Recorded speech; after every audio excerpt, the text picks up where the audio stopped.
There is a question that has always troubled humanity. Are we really alone in the universe? Is it possible that, in a moment of carelessness, one of us has accidentally entered the sights of alien entities? Many people have reported strange objects in the sky, mysterious lights, or even encounters with beings that do not belong to this world.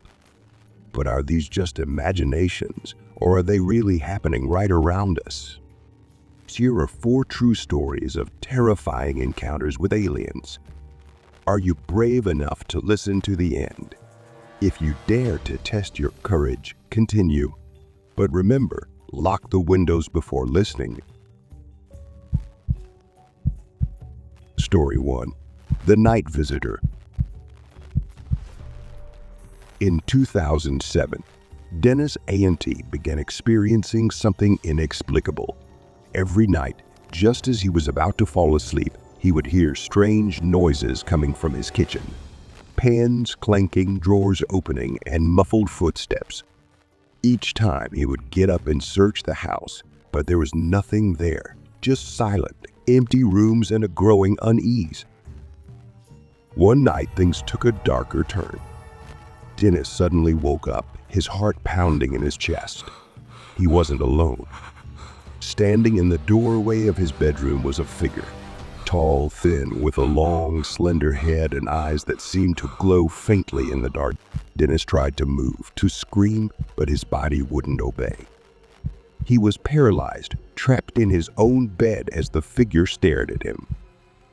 After what seemed like an eternity, Dennis passed out, falling into a deep, dreamless sleep.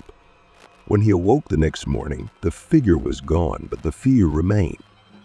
He checked the house, every room, every corner, but found nothing out of the ordinary, except his nerves were taut with fear.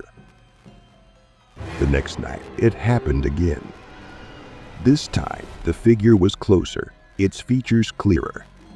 Its skin was pale, almost transparent, and its eyes, those glowing eyes, seemed to see right through him. Once again, Dennis was paralyzed, unable to move or cry out as the figure slowly retreated from his room.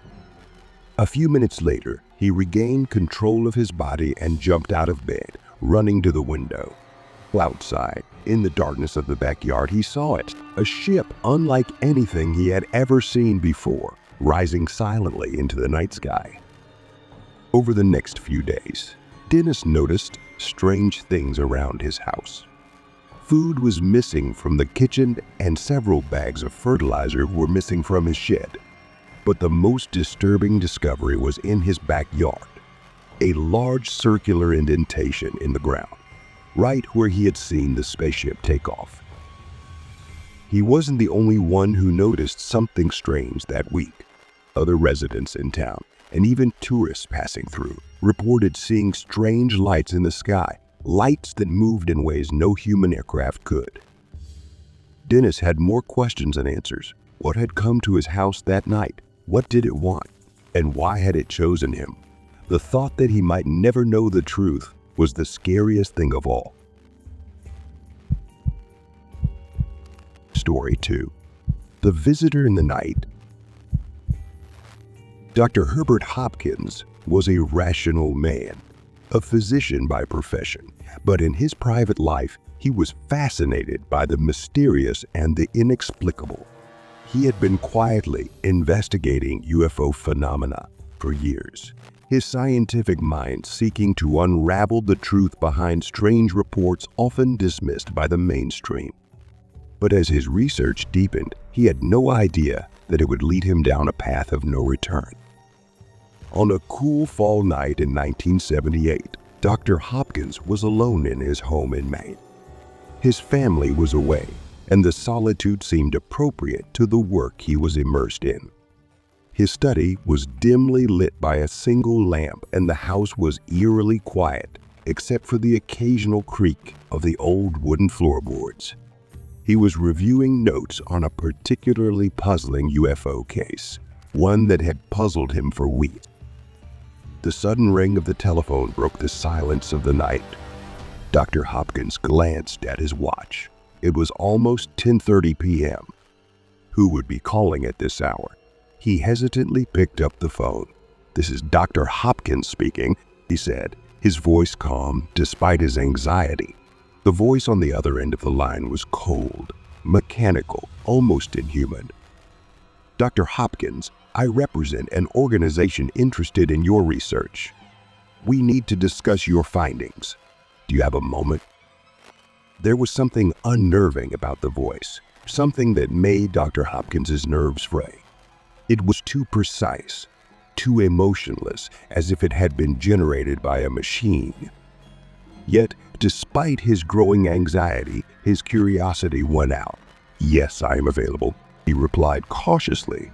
"When would you like to meet?" The answer came immediately. "Right now." Before Dr. Hopkins could process the request, the doorbell rang. The sound was so sudden, so close, it startled him with fear. He glanced at the phone, but the line was dead. He slowly put the receiver down, his hands shaking. The doorbell rang again, this time more persistently. Feeling frightened, Dr. Hopkins walked to the door. Every instinct screamed at him to ignore it, to stay inside, but something compelled him to answer. Taking a deep breath, he opened the door. Standing on the porch was a man, if he could call him that.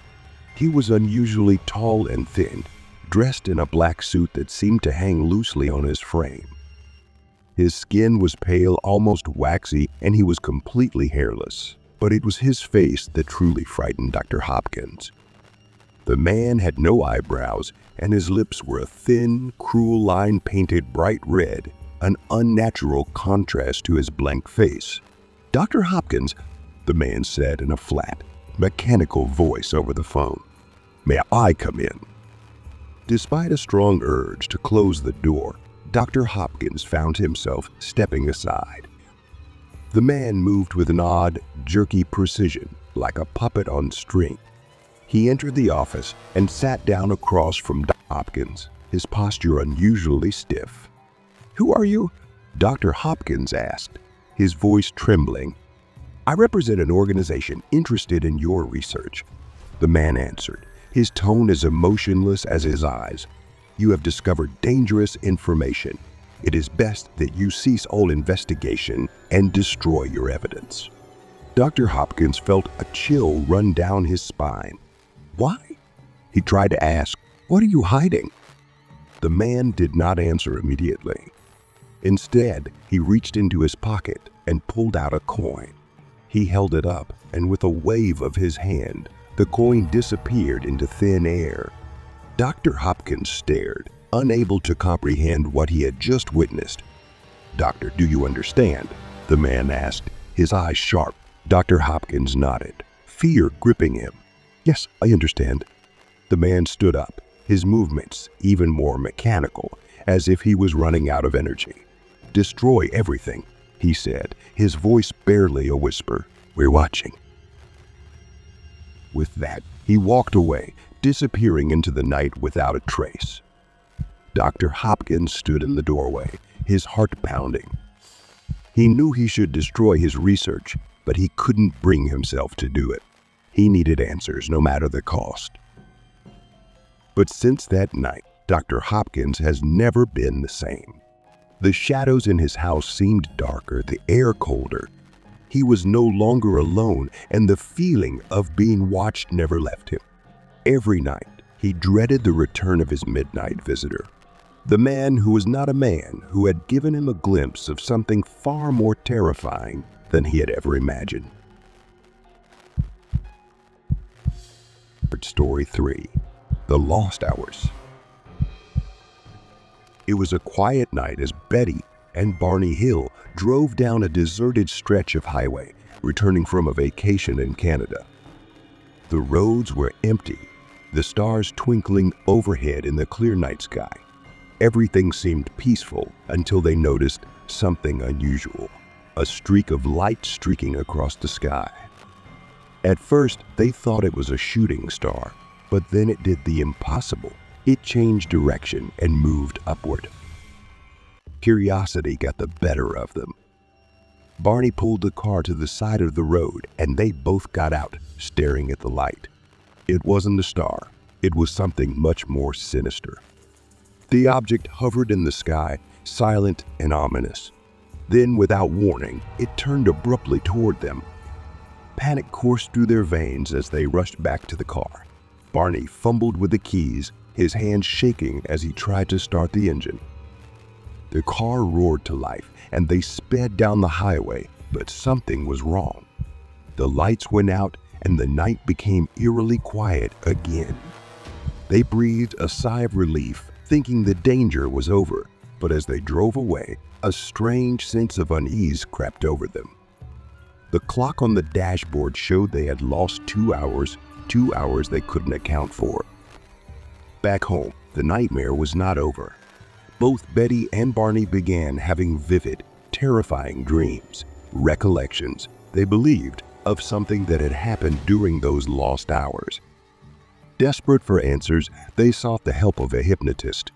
Under hypnosis, both recounted horrifying stories of being abducted by creatures they couldn't fully describe, of the experiments these creatures performed on them.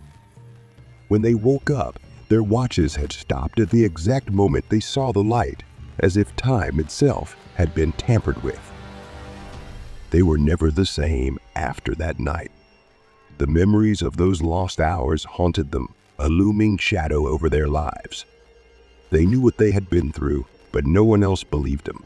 And perhaps that was the scariest part, being alone in the knowledge that something out there had taken them, if only for a short time. Story 4. The Stanford Kidnapping. It was a clear, starry night when 3 women set out for a drive near Stanford, Kentucky. Little did they know that this ordinary evening would turn into the most terrifying experience of their lives.